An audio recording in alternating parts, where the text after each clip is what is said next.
নমস্কার, রান্নায় হাতেখড়ি থেকে আপনাদের জানাই স্বাগত। আজকে রান্নার বিষয় হলো কাঁচকলা আলু দিয়ে নিরামিষ তরকারি। চলুন কিভাবে করতে হয় দেখে নিই। নিরামিষ কলার তরকারি রান্না করার জন্য আমি এখানে দুটো কলাকে এরকম 3 টুকরা করে তারপরে অর্ধেক করে নিয়েছি, বড় বড় পিস করে কেটেছি। আর ওরকম আলুগুলোকেও বড় করে কেটে নিয়েছি। এবার আমি এখানে নুন, হলুদ আর একটু কর্নফ্লাওয়ার আর একটু ময়দা দিয়ে একটু কোট করে নেব।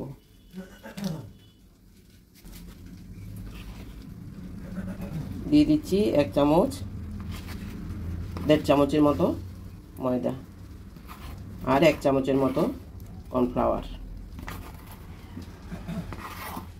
দিয়ে এবার সুন্দর করে মেখে নেব। নুন, হলুদ আর ময়দা কর্নফ্লাওয়ার দিয়ে। আপনারা ইচ্ছে হলে এখানে চালের গুঁড়ো দিয়েও করতে পারেন বা বেসন দিয়েও করতে পারবেন। হালকা একটু কোট করব, এতে বেশি কোট করব না। আর যারা একটু ঝাল পছন্দ করেন তারা এখানে লঙ্কা গুঁড়োও দিতে পারেন। এবার কিছুক্ষণের জন্য রেখে দিচ্ছি। প্রয়োজনে একটু জল ছিটে দিয়ে নেবেন। কিছুক্ষণের জন্য রেখে দিচ্ছি। আর এদিকে আমি আলু ভাজিটা বসিয়ে দেব। কলাগুলোকে আমি সুন্দর করে একটু ময়দা আর কর্নফ্লাওয়ার দিয়ে মেখে নিয়েছি, কিছুক্ষণ রেখেও দিলাম। এবার ভেজে নেব। কড়াইতে তেল দিয়েছি, তেলও গরম হয়ে গেছে। এবার এক এক করে কলাগুলো ভেজে নিচ্ছি।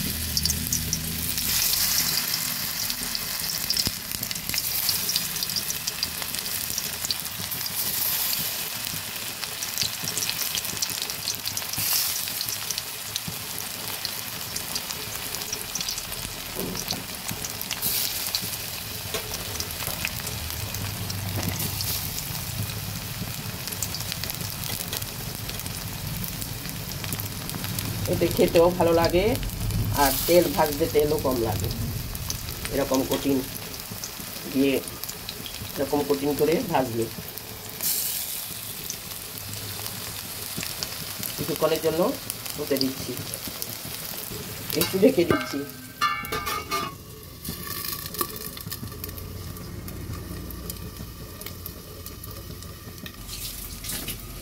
ঢাকাটা তুলে দেখছি।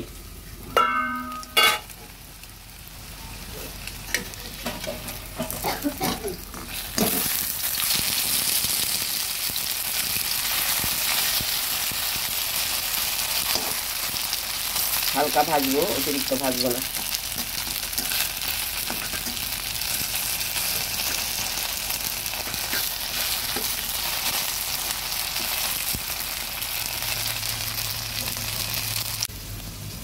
কলাগুলো ভাজা হয়ে গেছে, আমি হালকাই ভেজে নেব। এবার তুলে নিচ্ছি।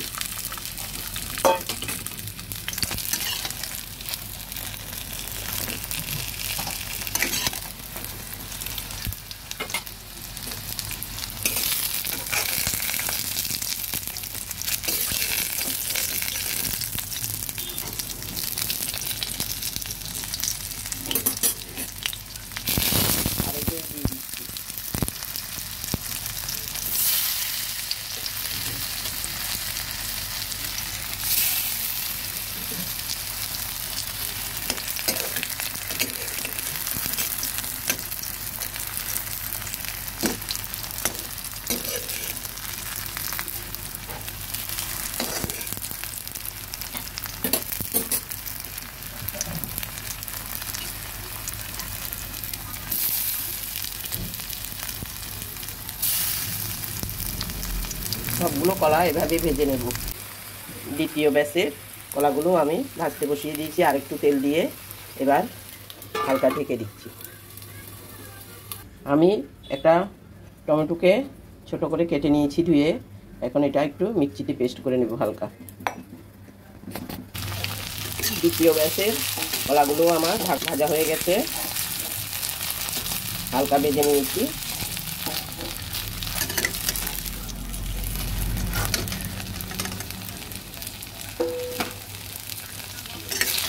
এবার তুলে নিচ্ছি।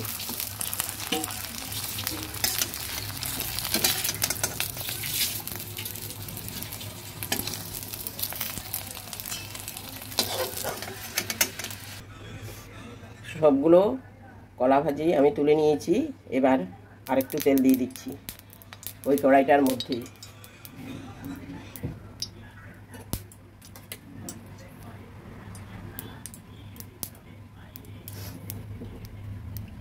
এবার লম্বা লম্বা করে কেটে রাখা আলুগুলো দিয়ে দিচ্ছি ভাজার জন্য।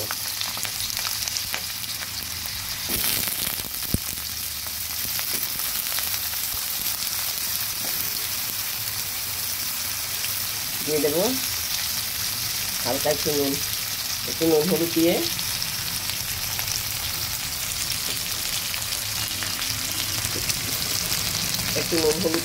আমি আলুগুলো ভেজে নিচ্ছি।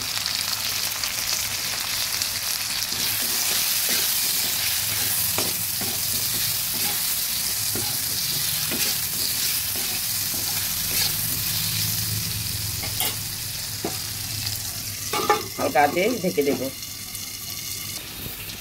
আলুগুলো ভাজা হয়ে গেছে, তুলে নিচ্ছি।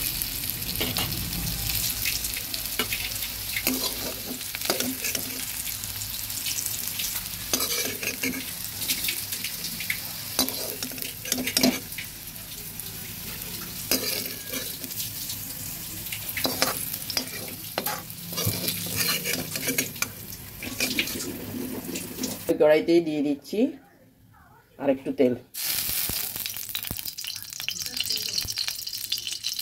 কড়াইতে তেল দিয়ে এবার দিয়ে দিচ্ছি একটা তেজপাতা আর একটু গোটা জিরে।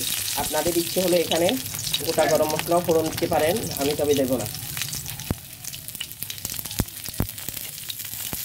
দিয়ে দিলাম গোটা জিরে, হালকা একটু ভেজে নিচ্ছি।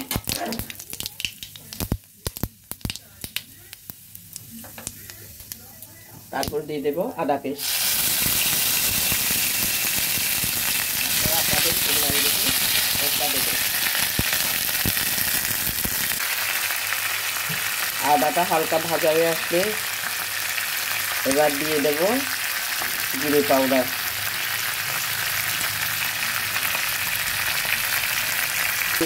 ধনে পাউডার দিয়ে দিলাম।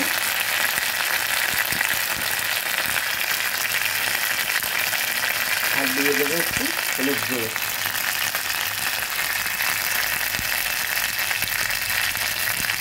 একটু জল দিয়ে দিচ্ছি।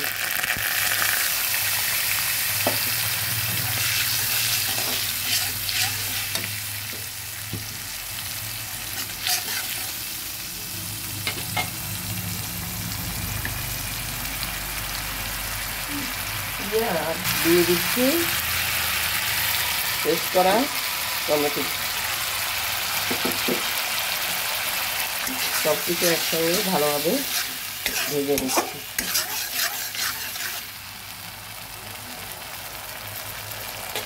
দিয়ে দিচ্ছি চেরা কাঁচা লঙ্কা।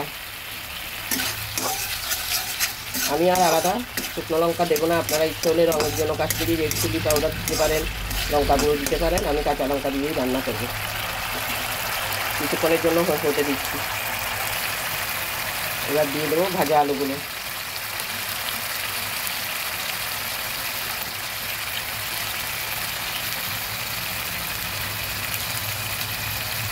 ওগুলো সব দিয়ে দিলাম, ভালোভাবে আলুগুলো সাথে নিচ্ছি।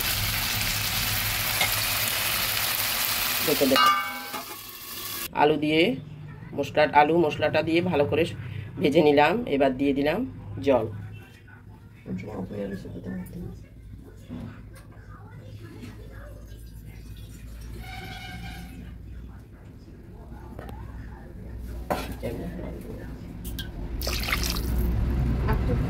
আর একটু জল দিয়ে দিলাম। ফুটে উঠলে কলাগুলো দিয়ে দেবো।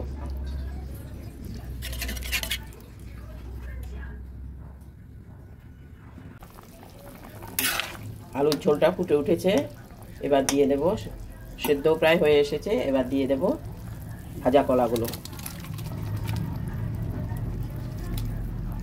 আপনারা আপনাদের পরিমাণ বুঝে ঝাল ঝোল দেবেন, নুন লঙ্কা দেবেন।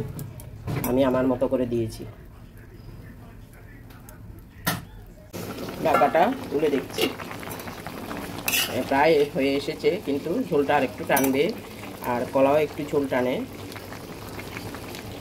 এবার দিয়ে দেব গরম মশলা, দিয়ে দিলাম গরম মশলা আর ঘি, দিয়ে দিলাম কিছুটা ঘি। ভালোভাবে ঘি গরম মশলা মিশিয়ে নামিয়ে আরেকটু জল কমলে নামিয়ে পরিবেশন করে আপনাদের দেখাবো। দু একটা আলু তুলে দিয়ে ভেঙে দিচ্ছি, দিয়ে দিলাম আলুগুলো আবার ভেঙে, এতে ঝোলটা কিছুটা ঘন হয়ে যাবে। এবার নামিয়ে পরিবেশন করে দেখাবো। কাঁচকলা আলু দিয়ে নিরামিষ তরকারিটা আমি পরিবেশন করে দেখালাম, দেখুন কত সুন্দর হয়েছে। আপনারাও করে দেখবেন, গরম ভাতের সঙ্গে নিরামিষ দিনে খেতে খুবই ভালো লাগবে। আমার এই ভিডিওটা যদি ভালো লেগে থাকে তাহলে লাইক, শেয়ার, কমেন্টস করতে ভুলবেন না, সাবস্ক্রাইবও করবেন। আজকের জন্য এখানেই শেষ করছি, সামনে দেখা হবে নতুন কোনো রেসিপি নিয়ে। ধন্যবাদ।